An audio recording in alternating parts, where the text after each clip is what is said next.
आज 29 जुलाई 2020। बाबा ने आज की मुरली में शिव बाबा का परिचय देने की विधि बताई है। बाबा ने शिव बाबा का परिचय देने के लिए कंपैरिजन करके भी बताया है कि लौकिक और पारलौकिक के साथ क्या अंतर है, लक्ष्मी नारायण के साथ, विभिन्न धर्मों के साथ, भक्ति के शास्त्रों के साथ, कृष्ण के साथ, गीता का भगवान कौन, तो कंपैरिजन करके बताया है। बाबा कहते इन बातों पर अच्छी तरह विचार करो कि कैसे भारत अनराइटियस, इररिलीजियस, इंसॉल्वेंट बना है। बाबा ने सेवा की भी विभिन्न युक्तियाँ बताई हैं। आज बाबा ने मुख और आँख रूपी कर्म इंद्री पर अटेंशन देने के लिए भी कहा है। और अब सुनते हैं मुरली विस्तार से। मीठे बच्चे, पहले पहले सबको बाप का सही परिचय देकर गीता का भगवान सिद्ध करो, फिर तुम्हारा नाम बाला होगा। प्रश्न: तुम बच्चों ने चारों युगों में चक्र लगाया है, उसकी रस्म भक्ति में चल रही है, वह कौन सी? उत्तर: तुमने चारों युगों में चक्र लगाया, वह फिर सब शास्त्रों, चित्रों आदि को गाड़ी में रख कर चारों ओर परिक्रमा लगाते हैं, फिर घर में आकर सुला देते हैं। तुम ब्राह्मण, देवता, क्षत्रिय, वैश्य, शूद्र बनते हो। इस चक्र के बदले उन्होंने परिक्रमा दिलाना शुरू किया है, ये भी रस्म है। ओम शांति। रूहानी बाप बैठ रूहानी बच्चों को समझाते हैं। जब कोई को समझाते हो तो पहले यह क्लियर कर दो कि बाप एक है। पूछना नहीं है कि बाप एक है व अनेक है, ऐसे तो फिर अनेक कह देंगे। कहना ही है बाप रचता गॉड फादर एक है, वह सब आत्माओं का बाप है। पहले पहले ऐसे भी नहीं कहना चाहिए कि वह बिंदी है, इसमें फिर मूंझ पड़ेंगे। पहले पहले तो ये अच्छी रीति समझाओ कि दो बाप हैं, एक लौकिक और दूसरा पारलौकिक।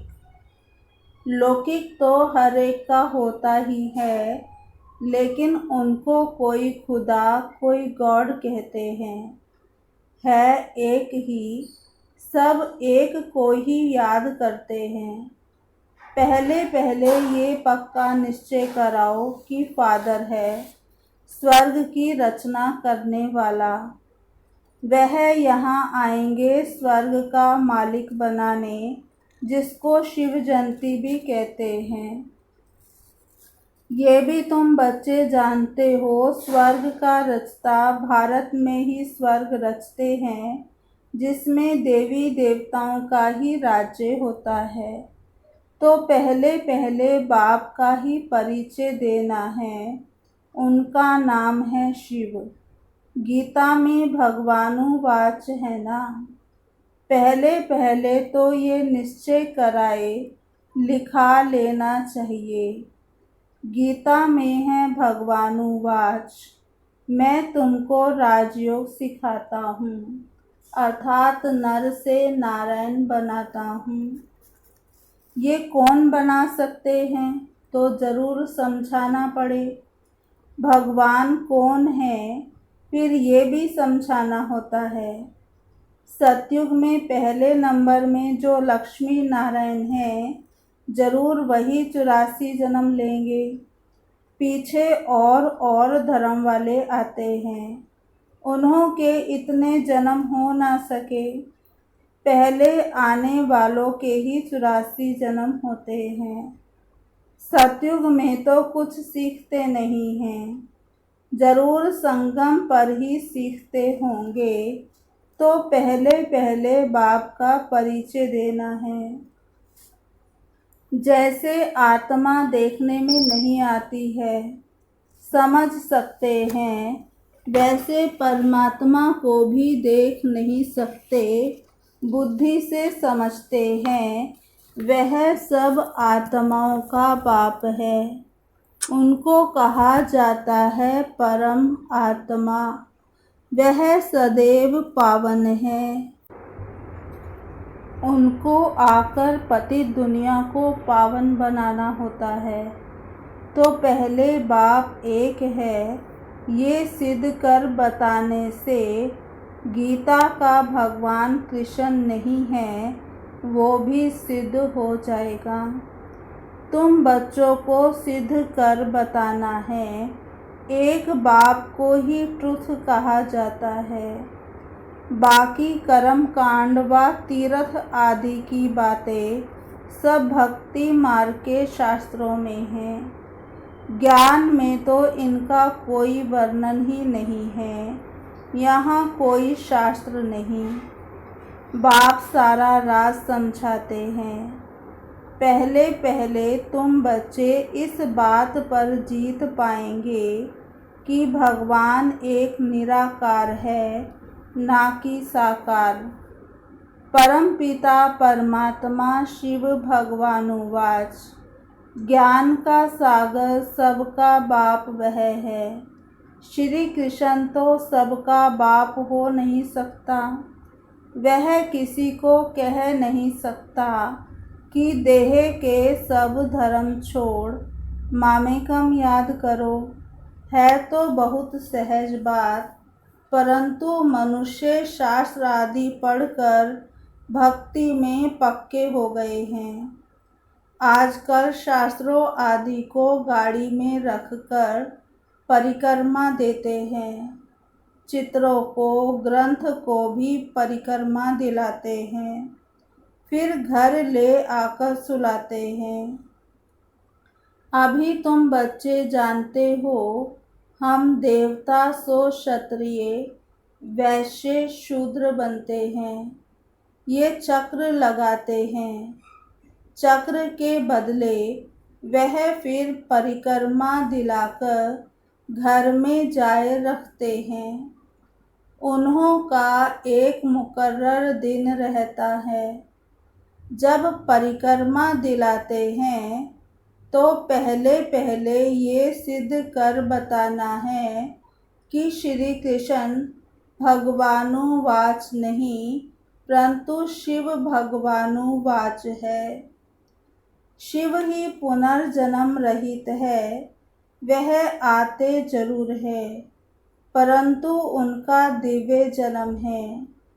भागीरथ पर आकर सवार होते हैं, पतितों को आकर पावन बनाते हैं। रचता और रचना के आदि मध्य अंत का राज समझाते हैं, जो नॉलेज और कोई नहीं जानते हैं। बाप को आपे ही आकर अपना परिचय देना है। मुख्य बात है ही बाप के परिचय की। वही गीता का भगवान है। ये तुम सिद्ध कर बताएंगे तो तुम्हारा नाम बहुत बाला हो जाएगा। तो ऐसा पर्चा बनाकर उसमें चित्र आदि भी लगाकर फिर एरोप्लेन से गिराने चाहिए। बाप मुख्य मुख्य बातें समझाते रहते हैं। तुम्हारी मुख्य एक बात में जीत हुई तो बस तुमने जीत पाई। इसमें तुम्हारा नाम बहुत बाला हुआ है। इसमें कोई खिटपिट नहीं करेंगे। ये बड़ी क्लियर बात है। बाप कहते हैं, मैं सर्वव्यापी कैसे हो सकता हूँ? मैं तो आकर बच्चों को नॉलेज सुनाता हूँ। पुकारते भी हैं कि आकर पावन बनाओ, रचता और रचना का ज्ञान सुनाओ। महिमा भी बाप की अलग, कृष्ण की अलग है। ऐसे नहीं शिव बाबा फिर कृष्ण व नारायण बनते हैं। बाबा कहते कि शिव बाबा 84 जन्मों में तो आते हैं नहीं। तुम्हारी बुद्धि सारी ये बातें समझाने में लगी रहनी चाहिए। मुख्य है ही गीता, भगवानुवाच है, तो जरूर भगवान का मुख चाहिए ना। भगवान तो है निराकार, आत्मा मुख बिगर बोले कैसे। तब कहते हैं मैं साधारण तन का आधार लेता हूँ। जो पहले लक्ष्मी नारायण बनते हैं वही 84 जन्म लेते लेते पिछाड़ी में आते हैं, तो फिर उनके ही तन में आते हैं। कृष्ण के बहुत जन्मों के अंत में आते हैं। ऐसे ऐसे विचार सागर मंथन करो कि कैसे किसको समझाएं। एक ही बात से तुम्हारा नाम बाला हो जाएगा। रचता बाप का सबको मालूम पड़ जाएगा। फिर तुम्हारे पास बहुत आएंगे, तुमको बुलाएंगे कि यहाँ आकर भाषण करो। इसलिए पहले पहले अल्प सिद्ध कर समझाओ। तुम बच्चे जानते हो बाबा से हम स्वर्ग का वर्षा ले रहे हैं। बाबा हर 5000 वर्ष बाद भारत में ही भाग्यशाली रथ पर आते हैं। ये है सौभाग्यशाली जिस रथ में भगवान आकर बैठते हैं। कोई कम है क्या? भगवान इनमें बैठ बच्चों को समझाते हैं कि मैं बहुत जन्मों के अंत में इसमें प्रवेश करता हूँ। श्री कृष्ण की आत्मा का रथ है ना, वह खुद कृष्ण तो नहीं है, बहुत जन्मों के अंत का है। हर जन्म में फीचर्स, ऑक्यूपेशन आदि बदलता रहता है। बहुत जन्मों के अंत में जिसमें प्रवेश करता हूँ वह फिर कृष्ण बनते हैं, आते हैं संगम युग में। हम भी बाप का बनकर बाप से वर्षा लेते हैं। बाप पढ़ाकर साथ ले जाते हैं और कोई तकलीफ की बात नहीं। बाप सिर्फ कहते हैं मामेकम याद करो, तो ये अच्छी रीति विचार करना चाहिए कि कैसे कैसे लिखे। यही मुख्य मिस्टेक है जिस कारण ही भारत अनराइटियस, इररिलीजियस, इंसॉल्वेंट बना है। बाप फिर आकर राजयोग सिखलाते हैं, भारत को राइटियस सॉल्वेंट बनाते हैं, सारी दुनिया को राइटियस बनाते हैं। उस समय सारे विश्व के मालिक तुम ही हो। कहते हैं ना, wish you long life and prosperity. बाबा आशीर्वाद नहीं देते हैं कि सदा जीते रहो। ये साधु लोग कहते हैं अमर रहो। तुम बच्चे समझते हो अमर तो जरूर अमरपुरी में होंगे, मृत्यु लोक में फिर अमर कैसे कहेंगे। तो बच्चे जब मीटिंग आदि करते हैं तो बाप से राय पूछते हैं।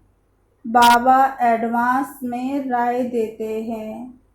सब अपनी अपनी राय लिख भेजें, फिर भल इकट्ठे भी हों। राय तो मुरली में लिखने से सबके पास पहुंच सकती है। 2-3 हजार खर्चा बच जाए। इन 2-3 हजार से तो 2-3 सेंटर खोल सकते हैं।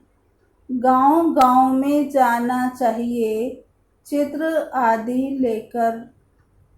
तुम बच्चों का जास्ती इंटरेस्ट सूक्ष्म वतन की बातों में नहीं होना चाहिए। ब्रह्मा, विष्णु, शंकर आदि चित्र हैं तो इस पर थोड़ा समझाया जाता है। इनों का बीच में थोड़ा पार्ट है। तुम जाते हो, मिलते हो, बाकी और कुछ है नहीं। इसलिए इसमें जास्ती इंटरेस्ट नहीं लिया जाता है। यहाँ आत्मा को बुलाया जाता है, उनको दिखाते हैं। कोई कोई आकर रोते भी हैं, कोई प्रेम से मिलते हैं, कोई दुख के आंसू बहाते हैं। ये सब ड्रामा में पार्ट है, जिसको चिट चैट कही जाए। वो लोग तो ब्राह्मण में कोई की आत्मा को बुलाते हैं, फिर उनको कपड़ा आदि पहनाएंगे। अब शरीर तो वह खत्म हो गया, बाकी पहनेंगे कौन? तुम्हारे पास वह रस्म नहीं है। रोने आदि की तो बात ही नहीं। तो ऊंच ते ऊंच बनना है, वह कैसे बने? जरूर बीच में संगम युग है, तब पवित्र बनते हैं। तुम एक बात सिद्ध करेंगे तो कहेंगे ये तो बिल्कुल ठीक बताते हैं। भगवान कभी झूठ थोड़े ही बता सकते हैं। फिर बहुतों का प्यार भी होगा। बहुत आएंगे समय पर। बच्चों को सब पॉइंट्स भी मिलती रहती है। पिछाड़ी में क्या क्या होना है वह भी देखेंगे। लड़ाई लगेगी, बॉम्ब्स छूटेंगे। पहले मौत है उस तरफ। यहाँ तो रक्त की नदियाँ बहनी हैं, फिर दूध घी की नदी बहेगी। पहले पहले धुआं विलायत से निकलेगा। डर भी वहाँ है। कितने बड़े बड़े बॉम्ब्स बनाते हैं, क्या क्या उसमें डालते हैं, जो एकदम शहर को खलास कर देते हैं। ये भी बताना है किसने स्वर्ग की राजाई स्थापन की। हेवनली गॉड फादर जरूर संगम पर ही आते हैं। तुम जानते हो अभी संगम है। तुमको मुख्य बात समझाई जाती है बाप के याद की, जिससे ही पाप कटेंगे। भगवान जब आया था तो कहा था मामेकम याद करो तो तुम सतो प्रधान बन जाएंगे, मुक्ति धाम में जाएंगे। फिर पहले से लेकर चक्र रिपीट होगा। डिटिज्म, इस्लामिज्म, बुद्धिज्म। तुम स्टूडेंट की बुद्धि में ये सारी नॉलेज होनी चाहिए ना। खुशी रहती है। हम कितनी कमाई करते हैं, ये अमर कथा अमर बाबा तुमको सुनाते हैं। तुम्हारे अनेक नाम रख दिए हैं। मुख्य पहले पहले डिटिज्म, फिर सबकी वृद्धि होते होते झाड़ बढ़ता जाता है। अनेक धर्म, अनेक मतें हो जाती हैं। यह एक धर्म एक श्रीमत से स्थापन होता है, द्वैत की बात नहीं। ये रूहानी नॉलेज रूहानी बाप बैठ समझाते हैं। तुम बच्चों को खुशी में भी रहना चाहिए। तुम जानते हो बाप हमको पढ़ाते हैं, तुम अनुभव से कहते हो, तो ये शुद्ध अहंकार रहना चाहिए कि भगवान हमको पढ़ा रहे हैं। और क्या चाहिए? जबकि हम विश्व के मालिक बनते हैं तो खुशी क्यों नहीं रहती? या निश्चय में कहाँ संशय है। बाप में संशय नहीं लाना चाहिए। माया संशय में लाकर भुला देती है।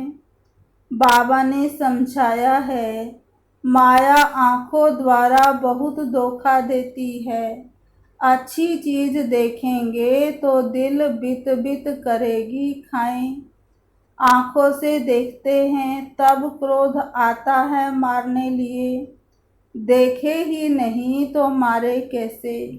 आँखों से देखते हैं तब लोभ मोह भी आता है।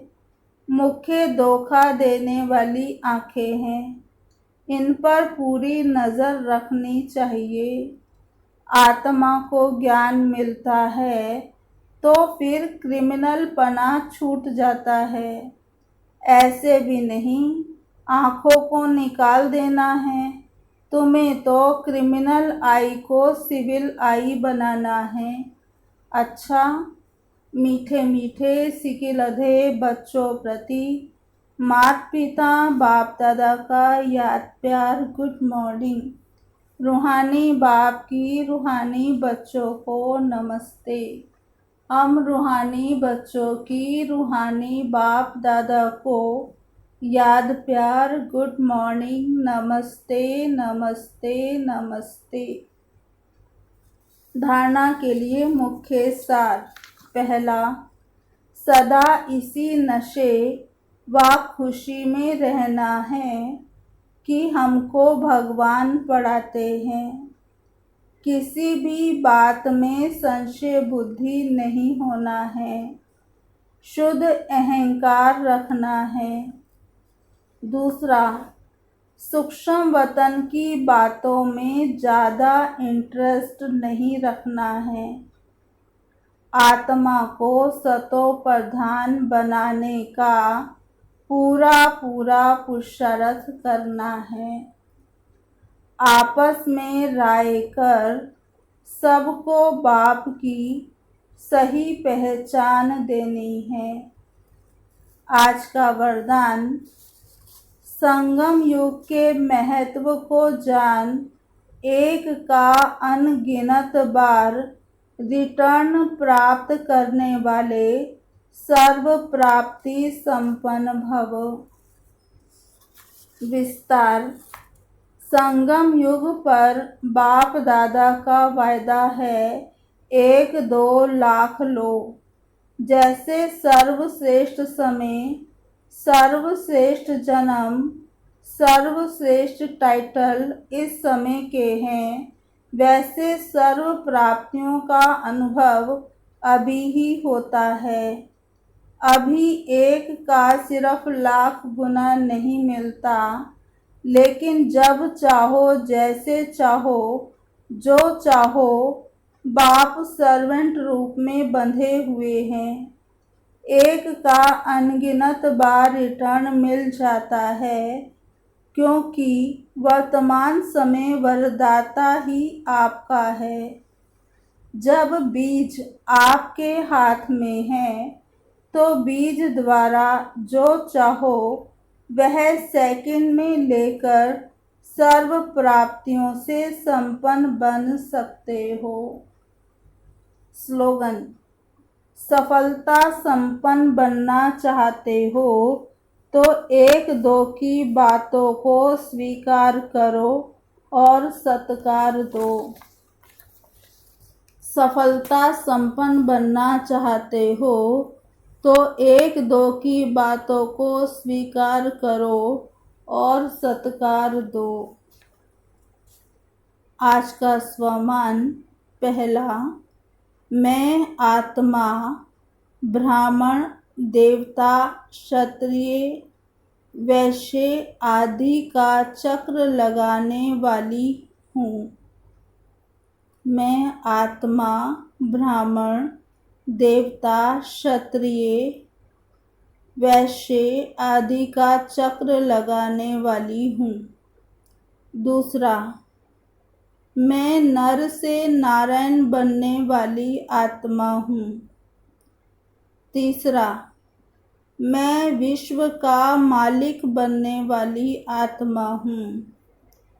चौथा स्वमान, मुझ आत्मा को स्वयं भगवान पढ़ाते हैं। पांचवा, मैं एक का अनगिनत बार रिटर्न प्राप्त करने वाली आत्मा हूँ। छठा, मैं सर्व प्राप्तियों से संपन्न आत्मा हूँ। सातवां, मैं सफलता संपन्न आत्मा हूँ। अच्छा, ओम शांति। अभी 2 मिनट हम सभी बाबा को याद करेंगे।